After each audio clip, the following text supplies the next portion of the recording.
नमस्कार। मैं ऋचा पावा, प्रदेश महामंत्री महिला मोर्चा से। सबसे पहले मैं आप सभी यहाँ पर आए पत्रकार बंधुओं का स्वागत करती हूँ और यहाँ पर उपस्थित रहने पर आपका धन्यवाद भी करती हूँ। हरियाणा की महिलाओं की तरफ से मैं माननीय मुख्यमंत्री जी का तहे दिल से धन्यवाद करती हूँ कि उन्होंने हरियाणा प्रांत की महिलाओं के लिए लाडो लक्ष्मी योजना का प्रारंभ किया। माननीय मुख्यमंत्री जी की एक सोच जो प्रांत की अनेक महिलाओं को बहुत बड़ा सहारा प्रदान करेगी। यह जो उनकी लाडो लक्ष्मी योजना 23 साल से लेकर के 60 साल की उम्र तक की महिलाओं को, जिनकी आय 1 लाख से कम या 1 लाख तक है सालाना आय, ये वो महिलाएं इसका लाभ उठा सकेंगी। माननीय मुख्यमंत्री जी 4,900 करोड़ का बजट निर्धारित करके आपने महिलाओं को एक नया मार्गदर्शन प्रदान किया है। 21 लाख महिलाएं इससे प्रभावित होकर अपना भविष्य संवार सकेंगी और एक परिवार की 3 बहनें इसका लाभ उठा सकेंगी। आने वाली 25 सितंबर से इसका भुगतान किया जाएगा और माननीय प्रधानमंत्री जी नरेंद्र भाई मोदी वो भी महिलाओं को सशक्त और उनको मजबूत करने के लिए सराहनीय कदम उठा रहे हैं। आप लोगों के माध्यम से मैं माननीय मुख्यमंत्री जी का फिर से एक बार धन्यवाद करती हूँ कि आपने लाडो लक्ष्मी योजना का आरंभ करके अनेक सी लाडलियों को एक नई पहचान दी है। और एक बार मुख्यमंत्री जी के लिए कुछ कहना चाहूंगी, इतनी सी मेरी दुआ कबूल हो जाए कि तेरी हर दुआ कबूल हो जाए। इतनी सी मेरी एक दुआ कबूल हो जाए कि तेरी हर दुआ कबूल हो जाए। जिंदगी में तुझे मिले हर खुशियां, कि जो तू चाहे वो तुझे मिल जाए, जो तू चाहे वो तुझे मिल जाए। धन्यवाद। अभी जैसे एक बहुत जल्द शुरू किया जाएगा। जो पहले 1 लाख तक के इनकम का इन्होंने टारगेट बनाया है, इसमें 21 लाख महिलाएं हमारी इंक्लूडेड हैं। उसके बाद ये इनका करने के बाद फिर हम लोग 1,80,000 तक पहुंचेंगे, जिनकी आय 1,80,000 है। क्या कहेंगे प्रेस कॉन्फ्रेंस यहाँ पर बुलाई गई है क्या? सर्वप्रथम तो मैं आप लोग का आभार और धन्यवाद व्यक्त करती हूँ कि आप लोग हमारे बुलाने से यहाँ पे पहुँचे हैं। सर्वप्रथम तो मैं ये कहना चाहूँगी कि जो राहुल गांधी के मंच से दरभंगा में कहा गया, जो शब्दों का उच्चारण एक माँ के लिए किया गया, उसके लिए हम सब समस्त हरियाणा महिला मोर्चा इसका विरोध करता है और इस चीज को निंदनीय बोलता है, क्योंकि इस तरह की जो लोकतंत्र का उल्लंघन है, एक राजनीतिक में मतभेद होना चाहिए। मतभेद के दौरान इस गाली गलौज पे यदि आ जाते हैं, राहुल जी के मंच के माध्यम से उनके जो दरभंगा के कैंडिडेट हैं नौशाद जी, उनके मंच के माध्यम से ये सब कहा जा रहा है, तो ये शोभनीय नहीं है। और हम हरियाणा की महिला या क्या समस्त महिलाएं इस चीज का विरोध करती हैं और इस चीज को हम बिल्कुल बर्दाश्त नहीं करेंगे। और साथ में मैं ये कहना चाहूंगी कि उस माँ के लिए, हर माँ का अपमान है। एक माँ के लिए गाली गलौज करना हर माँ का अपमान है। जो माँ अपने बच्चे को पाल पोस के बड़ा करती है, उस माँ का अपमान है, चाहे वो कोई भी माँ हो।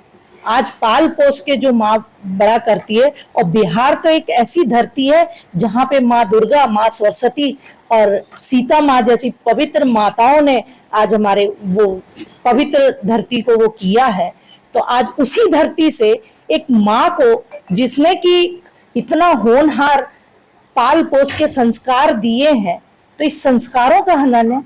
हमारे भारत की संस्कृति ये सब चीजें नहीं कहती जो कि राहुल गांधी जी के मंच से कहा गया।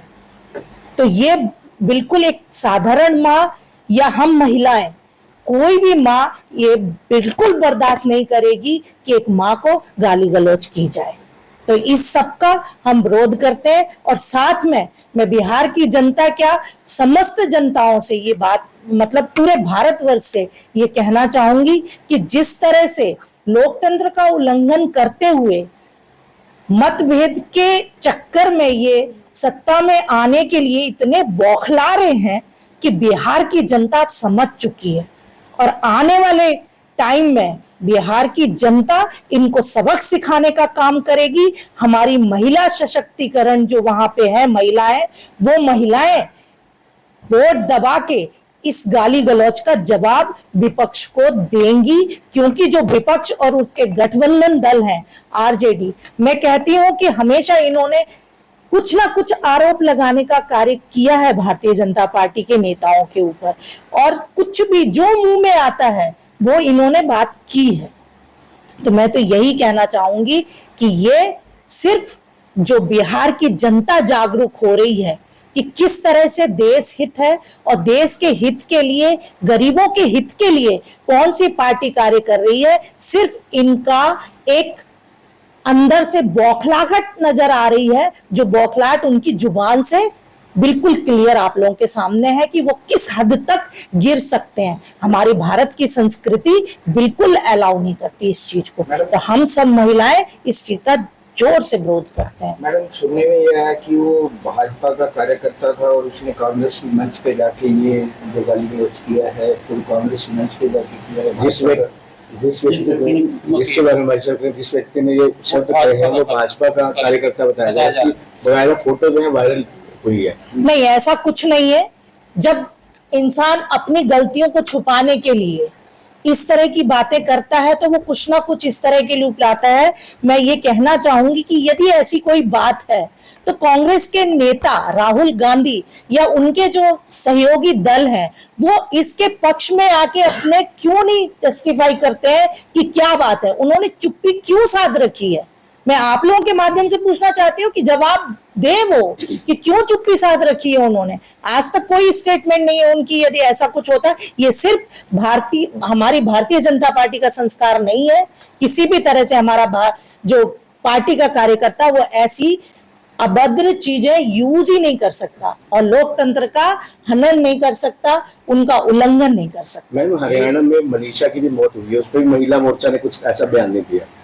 वो भी महिला है जी, महिलाएं बिल्कुल उसके साथ है और हमारी हरियाणा की सरकार भी उनके साथ है। सीएम साहब के संज्ञान में जब ये गया केस तो उन्होंने सीबीआई की तुरंत सीबीआई का गठन करने को कहा और सीबीआई जांच करने के आदेश तुरंत के तुरंत दे दिए, और आदेश आने के बाद आपके सामने दूध का दूध पानी का पानी हो जाएगा। गाली गलौज उस मंच पे हुआ है जिसकी मां प्रधानमंत्री रह चुकी थी, उस पार्टी के मंच से हुआ है जिसकी मां प्रधानमंत्री रह चुकी थी, वो महिला थी, और जिसकी बहन एक एमपी है जी। अभी तक उनमें से किसी ने माफी या कोई ऐसी बात नहीं की कि कोई गलत हुआ है क्या? तो मैं वही तो कहना चाह रही हूँ आप लोगों को कि वो मतभेद के चक्कर में इस हद तक गिर गए कि उनकी जुबान से ये तक नहीं निकल रहा कि ये गलत हुआ है।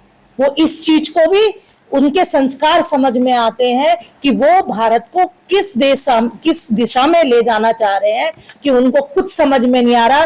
कई दिनों से सत्ता में नहीं है तो सत्ता में आने के लिए वो किस हद तक गिर सकते हैं। पर मैं बार बार यही कहूंगी कि ये हद अब पार हो चुकी है और बिहार की जनता आने वाले टाइम में इसका जवाब जरूर देगी। एक दो जगह एफआईआर भी हुई है, तो महिला लगता है कि बड़ा प्रदर्शन कर सकती है इस बात को लेकर, या बयानबाजी तक की बात करेंगी? बिल्कुल करेंगी, महिलाएं करेंगी बिल्कुल। और हमारा महिला मोर्चा हरियाणा इतना इस चीज का जोर शोर से विरोध कर रहा है, आने वाले टाइम में इसका भी प्रदर्शन डेफिनेटली होगा, क्योंकि महिलाएं बिल्कुल बर्दाश्त नहीं करेंगी एक माँ का अपमान। और हर महिला का अपमान है ये, एक माँ का नहीं, हर माँ का अपमान है, मैं तो ये कहूंगी। एकदम जैसे 21 रुपए की बात हुई, 21 रुपए 25 नंबर से महिलाओं को मिलेंगे 20 लाख हो जाएगी, जिसमें जिनकी फैमिली आईडी में इनकम 1 लाख है, उन महिलाओं को वहां पे 21 रुपए देने का काम करेंगे। उसके बाद जैसे जो हमारा सेकंड टर्म रहेगा उसमें 1,80,000 की जो टर्म रहेगी उसमें हो जाएगा, और तीसरा प्लान जो रहेगा वो 3 लाख तक। जैसे आयुष्मान कार्ड योजना में जिस तरह से काम किया गया था उसी प्रकार से लाडो लक्ष्मी योजना को जो है वो लागू किया जाएगा। तो जैसा आपका इसमें क्वेश्चन है कि जो 18 साल से लेके 23 साल तक की जो बच्चियां हैं उनके ऊपर उनको भी क्या कुछ मिलेगा या नहीं, उसके बारे में भी हम चर्चा करेंगे, क्योंकि माननीय मुख्यमंत्री जी बहुत गहराई तक सोचते हैं, बहुत अच्छे से उस चीज को सोचते हैं, तो कुछ ना कुछ उन्होंने उनके लिए भी किया होगा। इसके लिए मैं एक चीज और कहना चाहती हूँ कि माननीय मुख्यमंत्री जी और माननीय प्रधानमंत्री श्री नरेंद्र मोदी जी वो जो कुछ भी कहते हैं अपने कार्य को पूरा करने का काम करते हैं। कांग्रेस सरकार ने आप देखिए कि पहले उन्होंने ये कहा था कि हम 1500 रुपए जो है महिलाओं को देने का काम करेंगे। आज तक आप देखिए उन्होंने कहीं पे भी उन्होंने अपने बताया था, जो मांग पत्र संकल्प पत्र बनाए थे, कहीं पे भी देने का काम नहीं करा। चाहे जहां पे उनकी सरकार है वहां पे भी नहीं है। हमारे माननीय मुख्यमंत्री जी, भारतीय जनता पार्टी की एक नीति रही है कि जो वो लेके आते हैं, जो वो बोलते हैं कि हमारा संकल्प पत्र ये है, उसको हमेशा वो पूरा करने का काम करते हैं। काफी टाइम से महिलाओं का ये था कि लाडो लक्ष्मी योजना जो है माननीय मुख्यमंत्री जी ने अनाउंस करी है, लेकिन अभी तक हुई नहीं है, लागू नहीं हुई। क्या कारण है? उसमें क्या होता है, देखो कोई भी योजना हम जब लेके आते हैं उसको ग्राउंड तक लेके जाने के लिए बहुत सारी योजनाओं के ऊपर बात करनी होती है, बहुत सारे तरीके जो है उसके लिए चाहिए होते हैं, पोर्टल चाहिए होते हैं, पोर्टल किस प्रकार से चालू होगा उसमें समय लग जाता है। तो लेकिन किसी भी काम में देर नहीं होती। भारतीय जनता पार्टी का एक साफ विजन है कि जो उन्होंने बोला है वो करके दिखाती है। जैसे कि अभी इसमें मैं थोड़ा सा ये कहना चाहूंगी कि जैसे अभी राहुल गांधी जी के मंच से कांग्रेस का जो बिहार में इन्होंने मंच से वहां के कार्यकर्ता ने जो बोला है वो बहुत ही शब्द निंदनीय है। जैसे कि मेरी बड़ी बहन मीना चौहान जी ने भी आपको इसके बारे में बहुत अच्छे से बताया, क्योंकि माँ का अपमान जो है देखिए कहीं पे भी सहनीय नहीं है। कोई भी बंदा, कोई भी पर्सन है, माँ का अपमान चाहे जिस तरह से हमारी माँ है उसी प्रकार से सभी की माँ होती है। अगर हम अपनी माँ के बारे में कुछ शब्द नहीं सुन सकते, कोई अपशब्द बोले हम नहीं सहन कर सकते, तो हमें दूसरे की माँ को भी बोलने का कोई हक नहीं है। तो जो उन्होंने वहां पे मंच से ये बात कही, अगर किसी कार्यकर्ता ने भी बोला है तो उनको चाहिए था उस बात का विरोध करते, वहीं पे उस बात का जवाब देते। उन्होंने क्यों नहीं दिया उस बात का जवाब? तो उनको देना चाहिए था। हम पूरी महिला मोर्चा की तरफ से मैं ये कहना चाहती हूँ कि उन्हें फिर सामने आके इस बात के लिए माफी मांगनी होगी। पूरी देश की जनता से उन्हें माफी मांगनी होगी कि उन्होंने इतने अपशब्द किस प्रकार से एक माँ के प्रति कहा है। आने वाले समय में अगर कोई माफी नहीं मांगता तो आप लोगों का क्या रिएक्शन रहेगा, क्या करोगे? देखिए, अगर इस प्रकार से वो नहीं अगर आते हैं तो हमें डेफिनेटली उसमें कोई ना कोई एक्शन लेंगे। हमारी महिला मोर्चा कभी भी किसी चीज में पीछे नहीं रही है। तो अगर हमें अगर यात्रा निकालनी पड़ी, कुछ भी हमें करना पड़ा है, उसके लिए हम हमेशा निरंतर तैयार रहेंगे, हमेशा आगे बढ़ते रहेंगे। हमारे भारतीय जनता पार्टी का विजन जो रहता है हमेशा साफ रहता है। देखिए, महिलाओं को हमेशा सशक्त करने के लिए भारतीय जनता पार्टी जो है हमेशा तैयार रहती है। अभी बिहार में इलेक्शन है तो बिहार वासियों से क्या अपील करेंगे कि क्योंकि आधी आबादी वहाँ भी देखिए, महिलाओं का 50% का आरक्षण जो है भारतीय जनता पार्टी ने दे रखा है। चाहे पंचायत में हम बात करें, पंचायती में राज में जो है 50% का है, और संसद में अगर बात करें तो 33% का आरक्षण जो है महिलाओं को मिला है। तो बिहार की जनता से मेरी यही अपील है कि आप इस बात को आप देखिए कि कांग्रेस के लोग जो हैं वो किस प्रकार से महिलाओं को नीचा गिराने का काम करते हैं, किस प्रकार से एक माँ के लिए आप शब्द बोल रहे हैं। तो उसका जवाब जो है वो अपने वोट से देकर, भारतीय जनता पार्टी के हक में अपना वोट देके उनको वो करारा जवाब देने का वहां काम करेंगे।